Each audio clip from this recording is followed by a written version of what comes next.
हाँ जी फ्रेंड्स, सत श्री अकाल सारिਆਂ ਨੂੰ। ਤੇ ਆਜੋ ਆਪਾਂ ਥੋਰਨਡਾਈਕ ਦੀ ਥਿਊਰੀ ਅੱਜ ਕਰਦੇ ਆਂ। ਆਪਣੀਆਂ ਲਰਨਿੰਗ ਥਿਊਰੀ ਜਿਹੜੀਆਂ ਆਪਾਂ ਸਟਾਰਟ ਕੀਤੀਆਂ ਤੇ ਇਸ ਤੋਂ ਪਹਿਲਾਂ ਵਾਲੀ ਵੀਡੀਓ ਦੇ ਵਿੱਚ ਮੈਂ ਲਰਨਿੰਗ ਬਾਰੇ ਅਲੱਗ ਤੋਂ ਦੱਸਿਆ ਸੀਗਾ ਤੇ ਮੈਂ ਸੋਚਿਆ ਕਿ ਥੋਰਨਡਾਈਕ ਦੀ ਜਿਹੜੀ ਕੱਲੀ ਥਿਊਰੀ ਉਹਨੂੰ ਆਪਾਂ ਅਲੱਗ ਤੋਂ ਕਰਾਂਗੇ, ਠੀਕ ਆ। ਸੋ ਲਰਨਿੰਗ ਵਾਲੀ ਜਿਹੜੀ ਪਹਿਲੀ ਵੀਡੀਓ ਉਹ ਵੀ ਤੁਸੀਂ ਜ਼ਰੂਰ ਦੇਖਣੀ ਆ ਕਿਉਂਕਿ ਪਲੇਲਿਸਟ ਬਣੀ ਪਈ ਆ, ਠੀਕ ਆ। ਬਹੁਤ ਹੀ ਈਜ਼ੀ ਵੇ ਦੇ ਨਾਲ ਆਪਾਂ ਟਰਾਇਲ ਐਂਡ ਐਰਰ ਥਿਊਰੀ ਜਿਹੜੀ ਆ ਕਰਨੀ ਹੈ। ਯਤਨ ਅਤੇ ਭੁੱਲ ਵਿਧੀ ਦਾ ਸਿਧਾਂਤ ਵੀ ਇਹਨੂੰ ਆਪਾਂ ਕਹਿੰਦੇ ਆ। बहुत ही ईजी आ, ठीक है। देखो थॉरनडाइक दा संयोजनावाद बंधन दा सिद्धांत भी इहनूं कहा जांदा वा। थॉरनडाइक कनैक्शनिज्म बॉन्ड थ्योरी भी इहनूं कहंदे आ। स्टिमुलस रिस्पॉन्स थ्योरी भी इहनूं आपां कहंदे आ। स्टिमुलस रिस्पॉन्स थ्योरी क्यों कहंदे आ ਅੱਗੇ ਜਾ ਕੇ ਜਦੋਂ ਆਪਾਂ ਮੈਂ ਤੁਹਾਨੂੰ ਦੱਸੂਗੀ ਵੀ ਕੈਟ ਦੇ ਐਕਸਪੈਰੀਮੈਂਟ ਇਹਨੇ ਕਿੱਦਾਂ ਕੀਤਾ ਸੀ ਉਸੇ ਚੀਜ਼ ਨੂੰ ਹੀ ਆਪਾਂ ਕਿਉਂਕਿ ਕੈਟ ਨੂੰ ਪਹਿਲਾਂ ਸਟਿਮੂਲਸ ਕੀਤਾ ਗਿਆ ਸੀਗਾ, ਇਸ ਕਰਕੇ ਇਹਨੂੰ ਅਸੀਂ ਸਟਿਮੂਲਸ ਰਿਸਪੌਂਸ ਥਿਊਰੀ ਵੀ ਕਹਿ ਦਿੰਦੇ ਹਾਂ ਜਾਂ ਉਤੇਜਨਾ ਪ੍ਰਤੀਕਿਰਿਆ ਦਾ ਸਿਧਾਂਤ, ਅਨੁਬੰਧਨ ਦਾ ਸਿਧਾਂਤ ਵੀ ਇਹਨੂੰ ਅਸੀਂ ਕਹਿ ਦਿੰਦੇ ਹਾਂ, ਠੀਕ ਹੈ। ਇਹ ਜਿਹੜੇ ਥੋਰਨਡਾਈਕ ਸੀਗੇ ਇਹ ਕੌਣ ਸੀਗੇ? ਅਮਰੀਕਨ ਬਿਹੇਵੀਅਰਿਜ਼ਮ ਸੀ, ਮਤਲਬ ਅਮਰੀਕਾ ਦੇ ਵਿਵਹਾਰਵਾਦੀ ਮਨੋਵਿਗਿਆਨੀ ਸੀਗੇ ਤੇ ਇਹਨਾਂ ਨੂੰ ਫਾਦਰ ਆਫ ਅਮਰੀਕਨ ਬਿਹੇਵੀਅਰਿਜ਼ਮ ਕਿਹਾ ਜਾਂਦਾ ਵਾ। ਇਹ ਵੀ ਤੁਸੀਂ ਨੇ ਜ਼ਰੂਰ ਯਾਦ ਰੱਖਣਾ ਵਾ।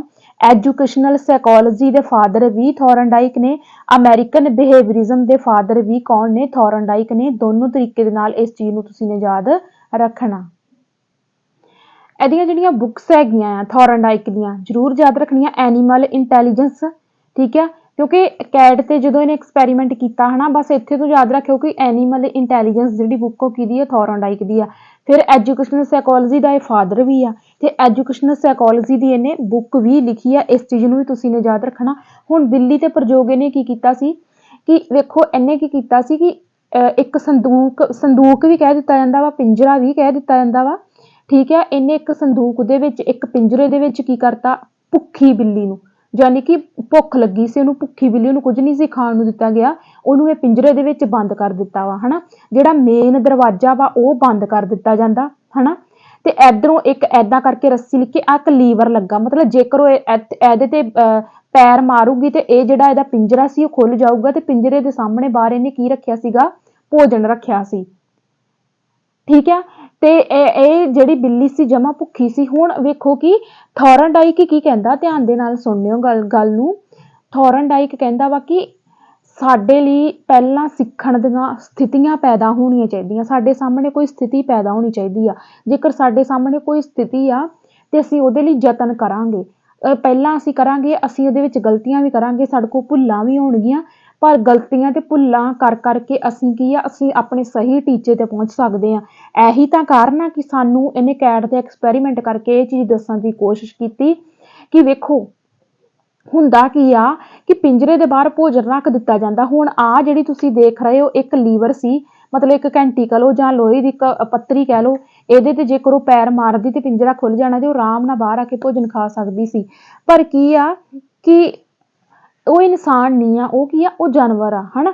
ਇਹ ਵੇਖੋ ਕਿ ਇਹਦੇ ਵਿੱਚ ਥੋਰਨਡਾਈਕ ਕਿੰਨੀ ਵਧੀਆ ਚੀਜ਼ ਸਾਨੂੰ ਦੱਸਦੇ ਆ ਕਿ ਜਾਨਵਰ ਵੀ ਯਤਨ ਦੀ ਭੁੱਲ ਸਥਿਤੀ ਨਾਲ ਜੇ ਸਿੱਖ ਸਕਦੇ ਆ ਤੇ ਮਤਲਬ ਕਿ ਇਹ ਸਾਡੇ ਮਨੁੱਖਾਂ ਦੀ ਐਜੂਕੇਸ਼ਨ ਤੇ ਅਪਲਾਈ ਕੀਤੀਆਂ ਚੀਜ਼ਾਂ ਜਾਨਵਰਾਂ ਤੇ ਪ੍ਰਯੋਗ ਕਰਕੇ, ਇਹ ਚੀਜ਼ ਤੁਹਾਨੂੰ ਪਤਾ ਹੋਣੀ ਚਾਹੀਦੀ ਆ, ਠੀਕ ਆ। ਉਸ ਤੋਂ ਬਾਅਦ ਵੇਖੋ ਕਿ ਇਹ ਕੀ ਕਰਦੀ ਆ। ਮੈਂ ਨਾ ਇੱਕ ਵਾਰੀ ਤੁਹਾਨੂੰ ਥਿਊਰੀ ਪੜ੍ਹਾਉਣੀ ਆ, ਇਸ ਤੋਂ ਬਾਅਦ ਮੈਂ ਤੁਹਾਨੂੰ ਇਸ ਪਿਕਚਰ ਤੇ ਵਾਪਸ ਲੈ ਕੇ ਆਉਂਗੀ। ਵੇਖੋ ਸਟੈਪ ਕਿਹੜੇ ਕਿਹੜੇ ਵਰਤੇ ਬਿੱਲੀ ਨੇ। ਚਾਲਕ ਡਰਾਈਵ, ਪ੍ਰਯੋਗ ਵਿੱਚ ਭੁੱਖ ਨੇ ਚਾਲਕ ਜਾਂ ਪ੍ਰੇਰਨ ਵਜੋਂ ਕੰਮ ਕੀਤਾ। ਗੰਧ ਜਾਂ ਖੁਸ਼ਬੂ ਨੇ ਬਿੱਲੀ ਨੂੰ ਹੋਰ ਵੀ ਉਤੇਜਿਤ ਕੀਤਾ। ਮਤਲਬ ਡਰਾਈਵ ਦਾ ਕੰਮ ਕੌਣ ਕਰਦਾ? ਵੇਖੋ ਇੱਕ ਤਾਂ ਬਿੱਲੀ ਦਾ ਵਿਚਾਰੀ ਪਹਿਲਾਂ ਹੀ ਭੁੱਖੀ ਸੀ, ਉੱਤੋਂ ਬਾਹਰ ਭੋਜਨ ਸਾਹਮਣੇ ਰੱਖਿਆ ਤਾਂ ਚਾ ਭਾਵੇਂ ਉਹਦੇ ਲਈ ਹੀ, ਪਰ ਗੱਲ ਇਹ ਵੀ ਉਹਦੇ ਤੱਕ ਉਹ ਪਹੁੰਚ ਨਹੀਂ ਸੀ ਸਕਦੀ, ਹੈ ਨਾ। ਤੇ ਇੱਕ ਤਾਂ ਉਹਨੂੰ ਭੋਜਨ ਦੀ ਸਮੈਲ, ਹੁਣ ਵੇਖੋ ਆਪਾਂ ਨੂੰ ਭੁੱਖ ਲੱਗੀ ਹੋਵੇ ਤੇ ਉਧਰੋਂ ਰਸੋਈ 'ਚ ਮੰਮੀ ਪਰੌਂਠੇ ਬਣਾ ਰਹੀ ਹੋਵੇ ਤੇ ਜਦੋਂ ਸਮੈਲ ਆਉਂਦੀ ਫਿਰ ਦੋਹਰੇ ਤੇਰੇ ਹੁੰਨੇ ਆ ਵੀ ਹੁਣ ਪਰੌਂਠੇ ਆ ਜਾਣ, ਹੈ ਨਾ, ਛੇਤੀ ਛੇਤੀ। ਬਸ ਉਹ ਕੀ ਕੰਮ ਕਰਦੇ? ਇੱਕ ਡਰਾਈਵ ਦਾ ਕੰਮ ਕਰਦੇ। ਸੇਮ ਹੀ ਭੋਜਨ ਦੀ ਸਮੈਲ ਨੇ ਡਰਾਈਵ ਦਾ ਕੰਮ ਕੀਤਾ ਬਿੱਲੀ ਦੀ। ਉਸ ਤੋਂ ਬਾਅਦ ਟੀਚਾ ਆ ਗਿਆ, ਗੋਲ ਆ ਗਿਆ। ਮਤਲਬ ਬਿੱਲੀ ਦਾ ਟੀਚਾ ਕੀ ਸੀਗਾ ਕਿ ਸੰਦੂਕ ਤੋਂ ਬਾਹਰ ਨਿਕਲ ਕੇ ਮੱਛੀ ਖਾਣਾ। ਹੋ ਸਕਦਾ ਬਾਉਲ ਦੇ ਵਿੱਚ ਮੱਛੀ ਰੱਖੀ ਹੋਵੇ, ਖਾਣ ਵਾਲੀ ਕੋਈ ਵੀ ਚੀਜ਼ ਆ, ਠੀਕ ਆ। ਤੁਸੀਂ ਇਸ ਚੀਜ਼ ਨੂੰ ਧਿਆਨ ਦੇ ਵਿੱਚ ਰੱਖਣਾ, ਇੱਥੇ ਮੱਛੀ ਆ, ठीक है। सो टीचा ਉਹਦਾ ਕੀ ਬਣ ਗਿਆ ਵੀ ਮੈਂ ਸੰਦੂਕ ਤੋਂ ਬਾਹਰ ਨਿਕਲ ਕੇ ਭੋਜਨ ਖਾਣਾ। ਉਸ ਤੋਂ ਬਾਅਦ ਹੁਣ ਹੋਊਗਾ ਕੀ ਕਿ ਟੀਚੇ ਨੂੰ ਪ੍ਰਾਪਤ ਕਰਨ ਵਿੱਚ ਰੁਕਾਵਟ। ਹੁਣ ਸੰਦੂਕ ਤੋਂ ਬਾਹਰ ਨਿਕਲਣ ਦਾ ਰਸਤਾ ਤਾਂ ਬੰਦ ਸੀ, ਰੁਕਾਵਟ ਪੈਦਾ ਆ ਰਹੀ ਸੀ, ਬੈਰੀਅਰ ਸੀ। ਉਲਟੇ ਸਿੱਧੇ ਯਤਨ ਕਰਨਾ, ਉਹ ਹੁਣ ਕੀ ਕਰੂਗੀ ਵੀ ਤੜਫੂਗੀ। ਮੈਂ ਤਾਂ ਸਿੱਧਾ ਤੈਨੂੰ ਮੈਂ ਪਹਿਲਾਂ ਹੀ ਕਹਿੰਦੀ ਹੁੰਦੀ ਕਿ ਮੈਂ ਤੈਨੂੰ ਬਿਲਕੁਲ ਦੇਸੀ ਭਾਸ਼ਾ ਦੇ ਵਿੱਚ ਸਮਝਾਉਣੀ, ਤੜਫੂਗੀ ਪੂਰਾ, ਕਿਉਂਕਿ ਇੱਕ ਤਾਂ ਵਿਚਾਰੀ ਨੂੰ ਭੁੱਖ ਲੱਗੀ ਆ, ਉੱਤੋਂ ਦਰਵਾਜ਼ਾ ਬੰਦ ਆ, ਉੱਤੋਂ ਸਾਹਮਣੇ ਉਹਦੇ ਭੋਜਨ ਰੱਖਿਆ, ਇੰਨੀ ਭੋਜਨ ਸਮੈਲ ਮਾਰ ਰਿਹਾ ਹਨਾ। ਤੇ ਉਹ ਕੀ ਕਰੂਗੀ, ਉਲਟੇ ਸਿੱਧੇ ਨੱਚੂ ਟੱਪੂ, ਇੱਧਰ ਕਦੀ ਕੁਛ ਕਰੂ ਕਦੀ ਕੁਛ ਕਰੂ ਪਿੰਜਰੇ ਦੇ ਵਿੱਚ, ਜਿੱਦਾਂ ਆਪਾਂ ਕੁੱਤਾ ਪਿੰਜਰੇ 'ਚ ਤਾਰਿਆ ਹੋਵੇ ਤੇ ਉਹ ਕਿੱਦਾਂ ਕਰਦਾ। ਕੁੱਤੇ ਦਾ ਤੁਹਾਨੂੰ ਪਤਾ ਹੋਣਾ, ਕਿਉਂਕਿ ਘਰਾਂ ਦੇ ਵਿੱਚ ਆਮ ਹੀ ਆਪਾਂ ਪਿੰਜਰਿਆਂ 'ਚ ਕੁੱਤੇ ਰੱਖੇ ਹੁੰਦੇ ਤਾਂ ਕਰਕੇ ਹਨਾ। ਤੇ ਉਹ ਪੂਰੇ ਉਲਟੇ ਸਿੱਧੇ ਯਤਨ ਕਰਦੀ ਜਾਊਗੀ ਹਨਾ। ਤੇ ਉਸ ਤੋਂ ਬਾਅਦ ਕੀ ਹੋਊਗਾ, ਵੇਖੋ ਧਿਆਨ ਦੇ ਨਾਲ, ਸੰਜੋਗ ਨਾਲ ਸਫਲਤਾ ਪ੍ਰਾਪਤ ਕਰਨਾ, ਮਤਲਬ ਉਲਟੇ ਸਿੱਧੇ ਯਤਨ ਕਰਨ ਨਾਲ ਬਿੱਲੀ ਸਫਲ ਹੋਊਗੀ। ਕਿਉਂ? ਮੰਨ ਲਓ ਉਲਟੇ ਸਿੱਧੇ ਹੱਥ ਪੈਰ ਮਾਰ ਰਹੀ ਆ, ਉਥਲ ਪੁਥਲ ਮਚਾ ਰਹੀ ਆ ਪਿੰਜਰੇ ਦੇ ਵਿੱਚ, ਤੇ ਅਚਾਨਕ ਕੀ ਹੋਊਗਾ, ਆ ਜਿਹੜੀ ਪੱਤਰੀ ਤੇ ਦਾ ਪੈਰ ਜਦੋਂ ਵੱਜ ਗਿਆ ਉਲਟੇ ਪੁਲਟੇ ਯਤਨ ਕਰਦੇ, ਕੀ ਹੋਊਗਾ, ਪਿੰਜਰਾ ਖੁੱਲ ਜੂਗਾ। ਠੀਕ ਹੈ। ਸਹੀ ਢੰਗ ਦੀ ਚੋਣ, ਦਰਵਾਜ਼ਾ ਖੁੱਲਣ ਲਈ ਬਿੱਲੀ ਦੁਆਰਾ ਸਹੀ ਰਸਤਾ ਚੁਣਿਆ ਗਿਆ।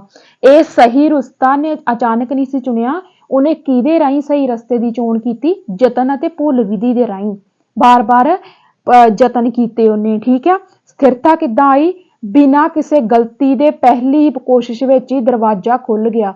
ਮਤਲਬ ਇਹ ਵੀ ਇੱਥੇ ਆਪਾਂ ਇਹ ਨਹੀਂ ਕਹਿ ਸਕਦੇ ਵੀ ਉਹਨੂੰ ਪਤਾ ਸੀ, ਉਹਨੂੰ ਥੋੜੀ ਪਤਾ ਸੀ ਵੀ ਆਹ ਪੱਤਰੀ ਤੇ ਮੈਂ ਪੈਰ ਦਬਾਉਂਗੀ ਤੇ ਦਰਵਾਜ਼ਾ ਖੁੱਲੂਗਾ, ਉਹਨੂੰ ਨਹੀਂ ਸੀ ਪਤਾ। ਮਤਲਬ ਉਹਨੇ ਬਿਨਾਂ ਕਿਸੇ ਕੋਸ਼ਿਸ਼ ਤੇ ਦਰਵਾਜ਼ਾ ਖੋਲਿਆ, ਮਤਲਬ ਉਲਟੇ ਸਿੱਧੇ ਯਤਨ ਕੀਤੇ, ਉਤਲ ਪੁਤਲ ਮਚਾਈ ਉਹਨੇ ਪਿੰਜਰੇ ਦੇ ਵਿੱਚ ਹਨਾ। ਤੇ ਪੱਤਰੀ ਨੂੰ ਉਹਦਾ ਪੈਰ ਟੱਚ ਕਰ ਗਿਆ, ਉਹਦਾ ਜਿਹੜਾ ਪੰਜਾ ਟੱਚ ਕਰ ਗਿਆ ਤੇ ਉਹ ਪਿੰਜਰਾ ਜਿਹੜਾ ਸੀ ਉਹ ਖੁੱਲ ਗਿਆ। ਪਰ ਇੱਥੇ ਆਪਾਂ ਇਹ ਨਹੀਂ ਕਹਿ ਸਕਦੇ ਵੀ ਉਹਨੇ ਕੋਈ ਕੋਸ਼ਿਸ਼ ਕੀਤੀ। ਕੋਸ਼ਿਸ਼ ਆਪਾਂ ਤਾਂ ਕਹਿੰਦੇ ਵੀ ਜੇਕਰ ਮਤਲਬ ਪਹਿਲੀ ਕੋਸ਼ਿਸ਼ ਆਪਾਂ ਕਿਉਂ ਕਹਿ ਰਹੇ ਹਾਂ, ਕਿਉਂਕਿ ਉਹਨੂੰ ਤਾਂ ਪਤਾ ਨਹੀਂ ਆ ਕਿ ਇਹਨੂੰ ਆਪਾਂ ਪੱਤਰੀ ਨੂੰ ਨੱਪਾਂਗੇ ਤੇ ਫਿਰ ਦਰਵਾਜ਼ਾ ਖੁੱਲੂਗਾ। ਉਹ ਤੇ ਉਹਨੇ ਯਤਨ ਕੀਤੇ ਬਾਰ-ਬਾਰ, ਉਹਨੂੰ ਫਿਰ ਪਤਾ ਲੱਗਿਆ। ਗੱਲ ਕਲੀਅਰ ਆ? ਮੈਨੂੰ ਉਮੀਦ ਆ ਕਿ ਤੁਹਾਨੂੰ ਇਹ ਥਿਊਰੀ ਬਹੁਤ ਹੀ ਚੰਗੀ ਤਰ੍ਹਾਂ ਸਮਝ ਆ ਗਈ ਹੋਊਗੀ। ਠੀਕ ਹੈ। ਤੇ ਉਸ ਤੋਂ ਬਾਅਦ ਆਪਾਂ ਜਾਣਦੇ ਹਾਂ ਥੋਰਨਡਾਈਕ ਨੇ ਲਾਅ ਦਿੱਤੇ। ਇਸ ਤੋਂ ਬਾਅਦ ਇੱਕ ਪ੍ਰਾਇਮਰੀ ਲਾਅ ਤੇ ਇੱਕ ਸੈਕੰਡਰੀ ਲਾਅ। ਪ੍ਰਾਇਮਰੀ ਲਾਅ ਤੇ ਸੈਕੰਡਰੀ ਲਾਅ ਦੋਨੋਂ ਹੀ ਬਹੁਤ ਇੰਪੋਰਟੈਂਟ ਆ, ਦੋਨੋਂ ਹੀ ਪੁੱਛੇ ਗਏ ਆ ਸਾਡੇ ਪੇਪਰਾਂ ਦੇ ਵਿੱਚ। ਜਿਹੜੇ ਪ੍ਰਾਇਮਰੀ ਲਾਅ ਆ ਉਹਦੇ ਵਿੱਚ ਇਹ ਪਹਿਲਾ ਦਿੰਦਾ ਵਾ ਲਾਅ ਆਫ ਰੈਡੀਨੈਸ, ਜਿਹਨੂੰ ਅਸੀਂ ਪ੍ਰੇਰਨਾ ਦਾ ਸਿਧਾਂਤ ਵੀ ਕਹਿੰਦੇ ਆ, ਆਲਸੋ ਨੋਨ ਐਜ਼ ਪ੍ਰੇਰਨਾ ਦਾ ਸਿਧਾਂਤ। ਲਾਅ ਆਫ ਰੈਡੀਨੈਸ ਪੰਜਾਬੀ ਵਿੱਚ ਤਤਪਰਤਾ ਦਾ ਨਿਯਮ, ਤੇ ਇਹਨੂੰ ਅਸੀਂ ਪ੍ਰੇਰਨਾ ਦੇ ਨਿਯਮ ਵਜੋਂ ਵੀ ਜਾਣਦੇ ਹਾਂ। ਠੀਕ ਆ। ਮਤਲਬ ਇਹਦੇ ਵਿੱਚ ਕੀ ਥੋਰਨਡਾਈਕ ਕਹਿੰਦਾ ਵਾ ਕਿ ਅਸੀਂ ਸਿੱਖਣ ਲਈ ਪਹਿਲਾਂ ਤਿਆਰ ਹੋਣੇ ਚਾਹੀਦੇ ਹਾਂ। ਜੇਕਰ ਅਸੀਂ ਸਿੱਖਣ ਲਈ ਤਿਆਰ ਹੀ ਨਹੀਂ ਆ ਤੇ ਅਸੀਂ ਕਿੱਦਾਂ ਸਿੱਖ ਲਾਂਗੇ? ਸਭ ਤੋਂ ਪਹਿਲਾਂ ਅਸੀਂ ਸਿੱਖਣ ਲਈ ਤਿਆਰ ਹੋਣੇ ਚਾਹੀਦੇ ਹਾਂ। ਦੂਜਾ ਲਾਅ ਆ ਗਿਆ ਦਾ ਲਾਅ ਆਫ ਐਕਸਰਸਾਈਜ਼। ਇਹ ਤੁਹਾਡੇ ਤੇ ਅਪਲਾਈ ਕਰੂੰਗੀ ਮੈਂ ਦੂਜਾ ਲਾਅ। ਪਤਾ ਕਿਉਂ? ਇਹ ਹੁਣ ਬਹੁਤੇ ਬੱਚਿਆਂ ਦੀ ਕੋਸ਼ਿਸ਼ ਹੁੰਦੀ ਆ ਵੀ ਜਿੱਦਾਂ ਹੁਣ ਕਈ ਕਲਾਸਾਂ ਲਾਉਂਦੇ ਆ, ਕਈ PSTET ਦਾ ਪੜ੍ਹ ਰਹੇ ਆ। ਅਸੀਂ ਕੀ ਕਰਦੇ ਆ, ਜਿੱਦਾਂ ਇੱਥੇ ਮੈਂ ਹਿਸਟਰੀ ਦੀ ਐਗਜ਼ਾਮਪਲ ਲੈ ਲਾਂ ਹਨਾ, ਵੀ ਅਸੀਂ ਇੱਕ ਵਾਰੀ ਚੀਜ਼ ਨੂੰ ਪੜ੍ਹ ਕੇ ਕੀ ਕੀਤਾ, ਅਸੀਂ ਇੱਕ ਵਾਰੀ ਚੀਜ਼ ਨੂੰ ਪੜ੍ਹ ਲਿਆ। ਮੰਨ ਲਓ ਅਸੀਂ ਕੋਈ ਵੀ ਟੌਪਿਕ ਹਿਸਟਰੀ ਦਾ ਪੜ੍ਹ ਲਿਆ, ਫੋਰ ਐਗਜ਼ਾਮਪਲ ਅਸੀਂ ਸਿੰਧੂ ਘਾਟੀ ਸੱਭਿਅਤਾ ਪੜ੍ਹ ਲਈ ਹਨਾ। ਅਸੀਂ ਇੱਕ ਵਾਰੀ ਪੜ੍ਹ ਲਈ, ਮਤਲਬ ਪ੍ਰਯੋਗ ਦਾ ਨਿਯਮ, ਮਤਲਬ ਅਸੀਂ ਪ੍ਰਯੋਗ ਕੀਤਾ ਤੇ ਅਸੀਂ ਇੱਕ ਵਾਰੀ ਚੀਜ਼ ਨੂੰ ਪੜ੍ਹ ਲਿਆ। ਅਪ ਪ੍ਰਯੋਗ ਦਾ ਨਿਯਮ ਮਤਲਬ ਜੇਕਰ ਅਸੀਂ ਹੁਣ ਇੱਕ ਵਾਰੀ ਉਸ ਇੰਡਸ ਵਾਲੀ ਸਿਵਲਾਈਜੇਸ਼ਨ ਨੂੰ ਇੱਕ ਵਾਰੀ ਪੜ੍ਹ ਕੇ ਅਸੀਂ ਛੱਡਤਾ, ਉਸ ਤੋਂ ਬਾਅਦ ਅਸੀਂ ਉਹਨੂੰ ਵੇਖਿਆ ਹੀ ਨਹੀਂ, ਉਹਦੀ ਪ੍ਰੈਕਟਿਸ ਹੀ ਨਹੀਂ ਕੀਤੀ, ਉਹਦਾ ਅਭਿਆਸ ਨਹੀਂ ਕੀਤਾ, ਤੇ ਉਹ ਚੀਜ਼ ਸਾਡੀ ਕਿਹਦੇ ਵਿੱਚ ਤਬਦੀਲ ਹੋ ਜੂਗੀ? ਅਪ ਪ੍ਰਯੋਗ ਦੇ ਵਿੱਚ, ਅਪ੍ਰਯੋਗ ਦੇ ਵਿੱਚ। ਮਤਲਬ ਤੇ ਅਸੀਂ ਪ੍ਰਯੋਗ ਕੀਤਾ, ਬਾਅਦ ਦੇ ਵਿੱਚ ਅਸੀਂ ਉਹਦੀ ਪ੍ਰੈਕਟਿਸ ਨਹੀਂ ਕੀਤੀ, ਅਸੀਂ ਉਹਨੂੰ ਕੀ ਕੀਤਾ? ਯਤਨ ਨਹੀਂ ਕੀਤਾ, ਬਾਰ-ਬਾਰ ਯਤਨ ਨਹੀਂ ਕੀਤਾ। Law of exercise. ਠੀਕ ਹੈ। ਮਤਲਬ ਬਾਰ-ਬਾਰ ਉਸ ਚੀਜ਼ ਨੂੰ ਦੇਖਿਆ ਨਹੀਂ, ਇੱਕ ਵਾਰੀ ਦੇਖ ਕੇ ਛੱਡਤਾ, ਉਹ ਸਾਡਾ ਕਿਹਦੇ ਵਿੱਚ ਤਬਦੀਲ ਹੋ ਗਿਆ? ਅਪ ਪ੍ਰਯੋਗ ਦੇ ਨਿਯਮ ਦੇ ਵਿੱਚ ਤਬਦੀਲ ਹੋ ਗਿਆ, ਮਤਲਬ ਭੁੱਲ ਗਿਆ ਸਾਨੂੰ ਸਾਰਾ ਕੁਛ। ਇਸ ਕਰਕੇ ਇਹ ਲਾਅ ਤੁਸੀਂ ਆਪਣੇ ਆਪ ਤੇ ਜ਼ਰੂਰ ਅਪਲਾਈ ਕਰਨਾ ਆ, ਫਿਰ ਹੀ ਚੀਜ਼ਾਂ ਤੁਹਾਨੂੰ ਰੈਂਡਮਲੀ ਜਿਹੜੀਆਂ ਉਹ ਯਾਦ ਹੋ ਜਾਣਗੀਆਂ। ਇਸ ਚੀਜ਼ ਨੂੰ ਧਿਆਨ ਦੇ ਵਿੱਚ ਰੱਖਿਓ ਤੇ ਇਹਦੇ ਨਾਲ ਤੁਹਾਨੂੰ ਲਾਅ ਵੀ ਸਮਝ ਆ ਗਿਆ ਹੋਊਗਾ। ਵੀ ਹੁਣ ਇਹ ਮੈਂ ਬਿੱਲੀ ਤੇ ਲਾ ਕੇ ਵੀ ਤੁਹਾਨੂੰ ਦੱਸ ਦਿੰਨੀ ਆ। ਹੁਣ ਵੇਖੋ ਕਿ ਬਿੱਲੀ ਉਥਲ ਪੁਥਲ ਮਚਾ ਰਹੀ ਸੀ ਹਨਾ, ਤੇ ਕਿਤੇ ਨਾ ਕਿਤੇ ਉਹਨੂੰ ਸਟਿਮੂਲਸ ਕੀਤਾ ਭੋਜਨ ਨੇ, ਉਹਦੀ ਭੁੱਖ ਨੇ ਹਨਾ। ਤੇ ਜੇਕਰ ਬਿੱਲੀ ਆਰਾਮ ਦੇ ਨਾਲ ਪਿੰਜਰੇ 'ਚ ਬੈਠੀ ਰਹਿੰਦੀ ਹਨਾ, ਤੇ ਜਾਂ ਫਿਰ ਐਂ ਕਹਿ ਲਓ ਵੀ ਇੱਕ ਅੱਧੀ ਵਾਰ ਉਹ ਇੱਧਰ ਉੱਧਰ ਗੇੜਾ ਕੱਢਦੀ ਪਿੰਜਰੇ ਦੇ ਵਿੱਚ ਹਨਾ, ਤੇ ਫਿਰ ਬੈਠ ਜਾਂਦੀ, ਹੋ ਸਕਦਾ ਉਹ ਪਿੰਜਰਾ ਨਾ ਖੋਲ ਪਾਉਂਦੀ, ਹੋ ਸਕਦਾ ਉਹ ਖਾਣਾ ਵਾਣਾ ਨਾ ਖਾ ਪਾਉਂਦੀ। ਯਾਨੀ ਕਿ ਐਕਸਰਸਾਈਜ਼ ਲਾਅ ਦਾ ਨਿਯਮ ਬਿੱਲੀ ਤੇ ਪ੍ਰਯੋਗ ਕਰਕੇ ਥੋਰਨਡਾਈਕ ਨੇ ਦੇਖੋ ਸਾਨੂੰ ਕਿੰਨੀ ਵੱਡੀ ਗੱਲ ਸਮਝਾਈ ਆ। ਉਸ ਤੋਂ ਬਾਅਦ ਆ ਗਿਆ ਲਾਅ ਆਫ ਇਫੈਕਟ, ਮਤਲਬ also non as law of pain and pleasure, ਮਤਲਬ ਗਮ ਤੇ ਖੁਸ਼ੀ ਦਾ ਪ੍ਰਭਾਵ ਇਹਨੂੰ ਅਸੀਂ ਕਹਿ ਦਿੰਦੇ ਹਾਂ। ਲਾਅ ਆਫ ਰੀਇਨਫੋਰਸਮੈਂਟ, ਇਫੈਕਟ ਮਤਲਬ ਕੋਈ ਚੀਜ਼ ਪਹਿਲਾਂ ਅਸੀਂ ਸਿੱਖਣ ਲਈ ਤਿਆਰ ਹੋਏ, ਫਿਰ ਸਾਡਾ ਆ ਗਿਆ ਲਾਅ ਆਫ ਐਕਸਰਸਾਈਜ਼, ਮਤਲਬ ਉਸ ਚੀਜ਼ ਨੂੰ ਅਸੀਂ ਪ੍ਰਯੋਗ ਕੀਤਾ ਹਨਾ, ਤੇ ਉਸ ਤੋਂ ਬਾਅਦ ਕੀ ਆ, ਉਹ ਸਿੱਖੀ ਹੋਈ ਚੀਜ਼ ਦਾ ਸਾਡੇ ਤੇ ਕੀ ਪ੍ਰਭਾਵ ਪਿਆ। ਜੇ ਤੇ ਚੰਗਾ ਪ੍ਰਭਾਵ ਪਿਆ ਅਸੀਂ ਖੁਸ਼ ਹੋਵਾਂਗੇ, ਤੇ ਜੇ ਮਾੜਾ ਪ੍ਰਭਾਵ ਪਿਆ ਵਾ ਤੇ ਅਸੀਂ ਰੀਇਨਫੋਰਸਮੈਂਟ ਮਿਲੂਗੀ ਸਾਨੂੰ, ਤੇ ਅਸੀਂ ਉਸ ਤੋਂ ਬਾਅਦ ਅੱਗੇ ਵੀ ਹੋਰ ਚੰਗੀ ਤਰ੍ਹਾਂ ਸਿੱਖਣ ਦੀ ਕੋਸ਼ਿਸ਼ ਕਰਾਂਗੇ। ਠੀਕ ਆ, ਸਮਝ ਆ ਗਈ ਪ੍ਰਾਇਮਰੀ ਲਾਅ। ਅੱਗੇ ਆਪਾਂ ਚੱਲਦੇ ਹਾਂ ਸੈਕੰਡਰੀ ਲਾਅ ਤੇ। ਸੈਕੰਡਰੀ ਲਾਅ ਦੇ ਵਿੱਚ ਇਹ ਬਿਲਕੁਲ ਪ੍ਰਾਇਮਰੀ ਲਾਅ ਤੋਂ ਉਲਟਾ, ਇਹਦੇ ਵਿੱਚ ਪਹਿਲਾ ਹੈਗਾ ਵਾ ਬਹੁਰੂਪੀ ਅਨੁਕਿਰਿਆ ਜਾਂ ਭਿੰਨ ਪ੍ਰਤੀਕਿਰਿਆ, ਮਤਲਬ ਮਲਟੀਪਲ ਰਿਸਪੌਂਸ ਹੋਣਗੇ ਤੇ ਵੈਰੀਏਡ ਰਿਐਕਸ਼ਨ ਹੋਣਗੇ। ਉੱਥੇ ਤਾਂ ਸਿਰਫ ਇੱਕ ਸੀ ਵੀ ਉਹਨੇ ਪੱਤਰੀ ਨੂੰ ਨੱਪਣਾ ਸੀ ਕਿਸੇ ਤਰ੍ਹਾਂ ਹਨਾ, ਚਾਹੇ ਯਤਨ ਭੁੱਲ ਵਿਧੀ ਰਹੀ ਚਾਹੇ ਕਿੱਦਾਂ ਵੀ ਆ, ਫਿਰ ਉਹ ਪਿੰਜਰੇ ਤੋਂ ਬਾਹਰ ਗਈ ਖਾਣਾ ਖਾਣ ਵਾਸਤੇ। ਪਰ ਇੱਥੇ ਕੀ ਹੋਊਗਾ, ਮਲਟੀਪਲ ਰਿਸਪੌਂਸ ਹੋਣਗੇ, ਵੈਰੀਏਡ ਰਿਐਕਸ਼ਨ ਹੋਣਗੇ, ਮਤਲਬ ਕਿ ਅਨੇਕਾਂ ਸਾਡੇ ਸਾਹਮਣੇ ਆਪਸ਼ਨ ਹੋਣਗੀਆਂ ਤੇ ਅਨੇਕਾਂ ਹੀ ਸਾਡੇ ਸਾਹਮਣੇ ਪ੍ਰਤੀਕਰਮ ਹੋਣਗੇ, ਜਿਨ੍ਹਾਂ ਦੇ ਰਾਹੀਂ ਅਸੀਂ ਕੀ ਆ, ਆਪਣੇ ਏਮ ਤੱਕ ਪਹੁੰਚ ਸਕਦੇ ਆ। ਵੰਡ ਕੇ ਸਿੱਖਣਾ, ਇਹ ਮੈਂ ਤੁਹਾਨੂੰ ਪਹਿਲਾਂ ਹੀ ਦੱਸਿਆ ਸੀ ਕਿ ਇਹ ਜਮਾ ਹੀ ਉਲਟਾ ਲਰਨਿੰਗ ਪਾਰਟ, ਮਤਲਬ ਸੈਕੰਡਰੀ ਲਾਅ ਦੇ ਵਿੱਚ ਕੀ ਥੋਰਨਡਾਈਕ ਕਹਿੰਦੇ ਆ ਵੀ ਅਸੀਂ ਕਿਸੇ ਚੀਜ਼ ਨੂੰ ਛੋਟੇ ਛੋਟੇ ਪਾਰਟ ਦੇ ਵਿੱਚ ਵੰਡ ਕੇ ਸਿੱਖਦੇ ਆ। ਠੀਕ ਹੈ, ਜਿਵੇਂ ਛੋਟੇ ਬੱਚਿਆਂ ਨੂੰ ਕਹਿ ਲਓ ਵੀ ਆਪਾਂ ਸਭ ਤੋਂ ਪਹਿਲਾਂ ਜਿਵੇਂ ਕਹਿ ਲਓ ਵੀ ਆਪਾਂ ਬੱਚੇ ਨੂੰ ਜਿਵੇਂ ਅਲਫਾਬੈਟ ਸਿਖਾਉਂਦੇ ਆ ਹਨਾ, ਪਹਿਲਾਂ ਉਹਨੂੰ ਸਿੰਗਲ ਅਲਫਾਬੈਟ ਸਿਖਾਇਆ ਜਾਂਦਾ, ਫਿਰ ਉਹਨੂੰ ਹੌਲੀ ਹੌਲੀ ਇੱਕ ਸ਼ਬਦਾਂ ਦਾ ਗਰੁੱਪ ਦਿੱਤਾ ਜਾਂਦਾ, ਫਿਰ ਸ਼ਬਦਾਂ ਤੋਂ ਹੌਲੀ ਹੌਲੀ ਉਹਨੂੰ ਵਾਕ ਬਣਾਉਣੇ ਦੱਸੇ ਜਾਂਦੇ, ਮਤਲਬ ਕਿ ਵੰਡ ਕੇ ਸਿਖਾਇਆ ਜਾਂਦਾ। ਤਤਪਰਤਾ ਅਤੇ ਅਭਿਵਰਤੀ ਦਾ ਸਿਧਾਂਤ, law of set and attitude. ਵੇਖੋ, ਸਭ ਤੋਂ ਪਹਿਲਾਂ ਸਾਡੇ ਸਾਹਮਣੇ ਮਲਟੀਪਲ ਰਿਸਪੌਂਸ ਆਏ, ਕਿੰਨੇ ਸਾਰੇ ਸਾਡੇ ਸਾਹਮਣੇ ਪ੍ਰਤੀਕਰਮ ਆਏ, ਫਿਰ ਅਸੀਂ ਸਿੱਖਣ ਵਾਲੀ ਚੀਜ਼ ਨੂੰ ਅਲੱਗ-ਅਲੱਗ ਪਾਰਟ ਦੇ ਵਿੱਚ ਵੰਡ ਲਿਆ, ਫਿਰ ਅਸੀਂ ਆਪਣਾ ਇੱਕ ਏਮ ਸੈੱਟ ਕੀਤਾ, ਆਪਣਾ ਇੱਕ ਐਟੀਟਿਊਡ ਸੈੱਟ ਕੀਤਾ ਜਿਹਦੇ ਰਾਹੀਂ ਅਸੀਂ ਅੱਗੇ ਵਧਣਾ ਸੀ। ਉਸ ਤੋਂ ਬਾਅਦ ਸਮਾਨਤਾ ਦਾ ਨਿਯਮ, ਲਾਅ ਆਫ ਐਨਾਲੋਜੀ। ਉਸ ਤੋਂ ਬਾਅਦ ਜਿਹੜੇ ਅਸੀਂ ਲਰਨਿੰਗ ਸਾਡੇ ਪਾਰਟਸ ਆ ਉਹਨਾਂ ਦੇ ਵਿੱਚ ਅਸੀਂ ਸਮਾਨਤਾ ਸਿਮਿਲੈਰਿਟੀ ਬਣਾਉਣ ਦੀ ਕੋਸ਼ਿਸ਼ ਕੀਤੀ। ਸਹਿਚਾਰੀ ਥਾਂ ਪਰਿਵਰਤਨ ਦਾ ਨਿਯਮ, ਲਾਅ ਆਫ ਐਸੋਸੀਏਟਿਵ ਸ਼ਿਫਟਿੰਗ, ਮਤਲਬ ਉਸ ਥਾਂ ਨੂੰ ਜਿੱਥੇ ਅਸੀਂ ਸਿੱਖਣਾ ਸੀ ਫਿਰ ਉਹਨਾਂ ਸਾਰੇ ਪਾਰਟਸ ਨੂੰ ਅਸੀਂ ਇਕੱਠਾ ਕਰਕੇ ਉੱਥੇ ਕੀ ਕਰਤਾ, ਅਪਲਾਈ ਕਰਤਾ, ਐਸੋਸੀਏਟ ਕਰਤਾ, ਸ਼ਿਫਟ ਕਰਤਾ। ਇਹ ਆ ਸਾਡੇ ਸੈਕੰਡਰੀ ਲਾਅ। ਪਰ ਇਹਦੇ ਐਜੂਕੇਸ਼ਨਲ ਇੰਪਲੀਕੇਸ਼ਨ ਜਦੋਂ ਤੁਸੀਂ ਪੜ੍ਹੋਗੇ ਤੁਹਾਡੇ ਕਾਫੀ ਡਾਊਟ ਕਲੀਅਰ ਹੋਣਗੇ। ਵੇਖੋ, ਜਿਹੜੀ ਇਹ ਥੋਰਨਡਾਈਕ ਦੀ ਥਿਊਰੀ ਆ ਇਹ ਛੋਟੇ ਬੱਚਿਆਂ ਲਈ ਬਹੁਤ ਜ਼ਿਆਦਾ ਉਪਯੋਗੀ ਆ, ਪਰੰਤੂ ਵੱਡਿਆਂ ਲਈ ਨਹੀਂ। ਵੇਖੋ ਕਿ ਛੋਟੇ ਬੱਚਿਆਂ ਨੂੰ ਅਸੀਂ ਕੀ ਕਰਦੇ ਆ, ਸਿੱਖਣ ਲਈ ਤਿਆਰ ਕਰਦੇ ਆ। ਫੋਰ ਐਗਜ਼ਾਮਪਲ, ਅਸੀਂ ਬੱਚੇ ਨੂੰ ਹੌਲੀ ਹੌਲੀ ਪੈਨਸਲ ਫੜਨਾ ਸਿਖਾਉਂਦੇ ਆ, ਫਿਰ ਅਸੀਂ ਬੱਚੇ ਨੂੰ ਸਕ੍ਰਿਬਲਿੰਗ ਸਿਖਾਉਂਦੇ ਆ, ਸਕ੍ਰਿਬਲਿੰਗ ਕਰਦਾ ਬੱਚਾ, ਘਰ ਦੇ ਵਿੱਚ ਵੀ ਬੱਚਾ ਕਿੰਨੀ ਸਕ੍ਰਿਬਲਿੰਗ ਕਰਦਾ, ਕੰਧਾਂ ਕੁੰਧਾਂ ਭਰ ਦਿੰਦਾ ਸਾਰੀਆਂ ਹਨਾ। ਤੇ ਮਤਲਬ ਪਹਿਲਾਂ ਬੱਚੇ ਨੂੰ ਅਸੀਂ ਪੈਨਸਲ ਫੜਨੀ ਸਿਖਾਉਂਦੇ ਆ, ਇੱਦਾਂ ਹੌਲੀ ਹੌਲੀ ਅੱਗੇ ਵੱਧਦੀ ਉਹਦੀ ਲਰਨਿੰਗ। ਇਸ ਕਰਕੇ ਕਿਹਾ ਗਿਆ ਕਿ ਥੋਰਨਡਾਈਕ ਦੀ ਇਹ ਥਿਊਰੀ ਸਿਰਫ ਛੋਟੇ ਬੱਚਿਆਂ ਲਈ ਉਪਯੋਗੀ ਸੀ, ਵੱਡੇ ਬੱਚਿਆਂ ਲਈ ਇਹ ਉਪਯੋਗੀ ਨਹੀਂ ਸੀ। ਹੌਲੀ ਸਿੱਖਣ ਵਾਲੇ ਅਤੇ ਵਿਕਲਾਂਗ ਬੱਚਿਆਂ ਲਈ ਸਹੀ, ਪਰੰਤੂ ਪ੍ਰਤਿਭਾਸ਼ਾਲੀ ਸਿਰਜਣਾਤਮਕ ਬੱਚਿਆਂ ਲਈ ਨਹੀਂ। ਬਹੁਤ ਵਧੀਆ ਪੁਆਇੰਟ ਆ ਇਹ ਵੀ ਇਹ ਥੋਰਨਡਾਈਕ ਦੀ ਜਿਹੜੀ ਥਿਊਰੀ ਸੀ ਇਹ ਉਹਨਾਂ ਬੱਚਿਆਂ ਲਈ ਸਹੀ ਸੀ ਜਿਹੜੇ ਲਰਨਰ ਮਤਲਬ ਸਲੋ ਆ, ਸਿੱਖਣ ਦੇ ਵਿੱਚ ਹੌਲੀ ਸਿੱਖਦੇ ਆ ਹਨਾ। ਵਿਕਲਾਂਗ ਬੱਚੇ ਜਿਹੜੇ ਉਹ ਵੀ ਹੌਲੀ ਸਿੱਖਣਗੇ ਹਨਾ, ਯਤਨ ਤੇ ਭੁੱਲ ਰਾਹੀਂ ਸਿੱਖਣਗੇ।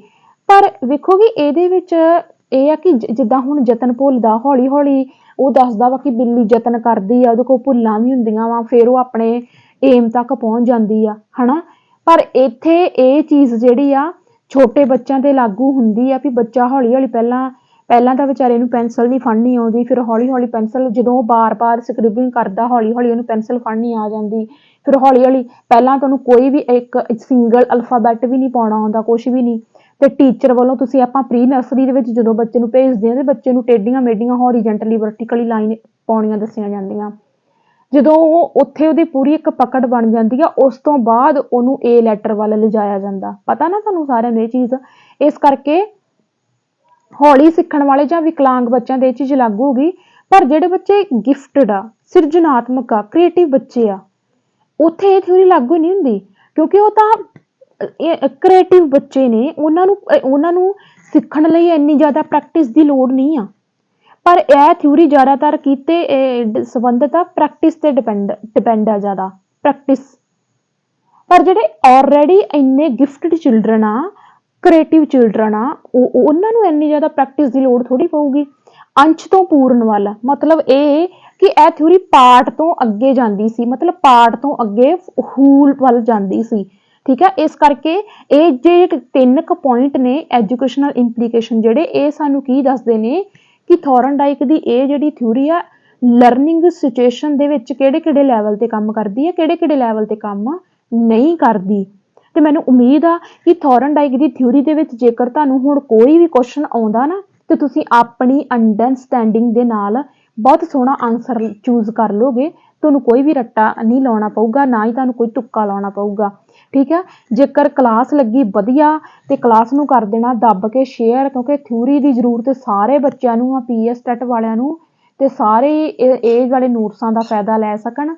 ते जिन्हां ने ये मेरी CDP दी थ्योरी दी लैनी है PDF, जो भी क्लास जिहड़ी भी थ्योरी जो भी टॉपिक करवानी ओहदी PDF मैं अपने टैलीग्राम चैनल ते दे दिन्नी आ। ते जिन्हां बच्चों ने मेरा टैलीग्राम चैनल ज्वाइन नहीं किया, मेरा टैलीग्राम चैनल तुसीं ज्वाइन कर लेना वा। ऐसे ही वीडियो का डिस्क्रिप्शन चैक करियो, उत्थे तुहानूं टैलीग्राम का लिंक मिलूगा, उत्थे क्लिक करके तुसीं मेरा टैलीग्राम चैनल जिहड़ा वो ज्वाइन कर लेना। ते इहदियां मिलणगियां तुहानूं PDF ईवनिंग नूं। ठीक है। सो आपां मिलांगे अगली वीडियो दे विच ते लाइक करना नहीं भुल्लना, लाइक भी, शेयर भी, कमेंट भी। ठीक है। मिलदे फिर आपां अगली वीडियो दे विच। सत श्री अकाल सारिआं नूं।